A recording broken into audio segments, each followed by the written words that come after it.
Okay, this is a video just to show how to use the crossover and set it up. This is the rack that we have. I'm going to have to hold the camera on a slight angle because, as you can see, you can't see the display. Okay, so if you hold it there, you'll see that next to the display is a dial that also has a push function. Then there's the escape and the menu. So if I press menu, we go to the menu system. And then with the dial, you can switch between the options. When you get to the option you like, you can actually press the dial. So press that and that selects it. So we're going to meters. That just allows us to mute each of the channels. The A and B are the inputs, and then 1, 2, 3, 4, 5, 6, as listed there, are the outputs. Let me just quickly show you what those outputs relate to in our system. One is the top 3 speakers that are hanging from the ceiling there. There's actually an array of 4. This one, the number 1 is the left 3 at the top. 2 is the right 3. Number 3 is the bottom speaker on that hanging array. And 4 is the bottom speaker on the right array. 5 are our subwoofers that are under the stage or at the side. And 6 refers to, so 5 is both the left and right subwoofers. Left and right is number 5. And number 6 is that speaker that's there on the outside of the speakers. And 6 refers to both the left and the right speakers.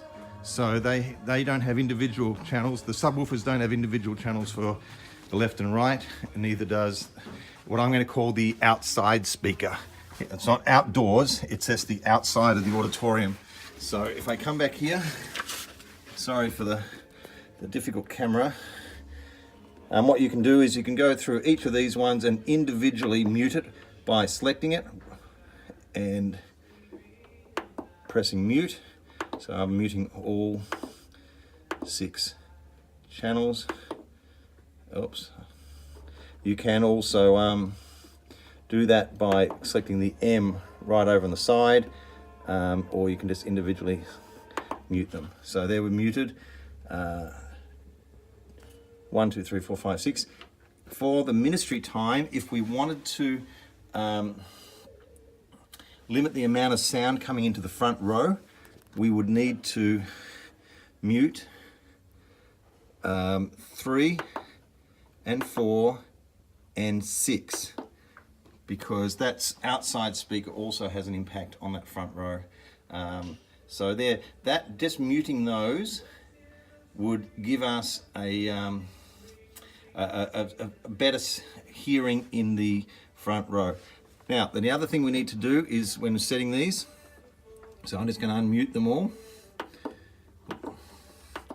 So just dial, mute, I'll go back. The other one is how we set these up is the matrix. The matrix shows each of the outputs.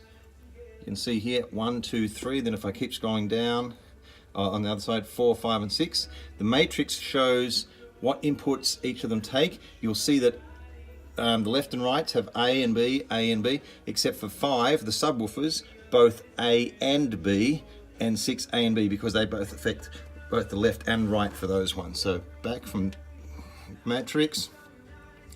Now the crossover, the actual function, the main function of this, you see 1, 2, and 3. If you keep scrolling down, you get 4, 5, and 6. So they each have a different 2 columns. The first column, type and frequency, refers to the fact that this is the low and the high. And so for 1, 2, and 3, we've limited them up to high points. To select this, you can see it sitting on the HP 12 under type.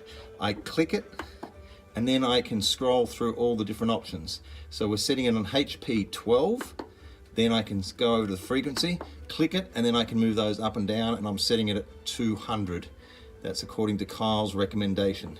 He said it's not a hard and fast crossover. There's a soft going for one. And then we have the top part is disabled. So for the top speakers, 1, 2, 3, 4, 5, 6, they're all disabled and have the same high pass 12 frequency at 200. Then for the subwoofers, the first part is disabled, and then the second pass is a low pass 12 at 200. So in other words, it's saying they're going to cross over at that same part and come into the subwoofers when it gets to those other frequencies. And the sixth speaker, the sixth output, we've set exactly the same as 1, 2, 3, and 4 because they're effectively doing the same job as those other speakers. So back, and the other option there is you go into preset, you can do all the settings, set them all up, and then select one of these presets, in which case you can either save it as a preset, or we can go to a preset, select it, and load it. That means that all the presets for that particular one have been set up now kick in. So not doing that. The thing you got to watch for is that delete. I'm wondering whether we deleted our presets at some point. I don't know, but I've just reset. Preset 1 is just the total normal system, and preset 2 is for when we have ministry at the front and we want to take out that speakers 3, 4, and 6 and cut them down. The other option, rather than doing the presets, is just have them. So I go back to menu. We can just go into meters and say we can take those out individually. 3, 4, 6. So we're not using presets, but we're just using the mute function to do that. So that's another option. Just means a little bit more care. The benefit is you don't have that little crossover period when it's loading up the new preset. This happens automatically, and then you can just straight away when the ministry is finished, we can just drop them off. But the trouble is, if you get a little bit clumsy like I just did then, you can be taking other things out while you're doing it. So there's how to use our crossover.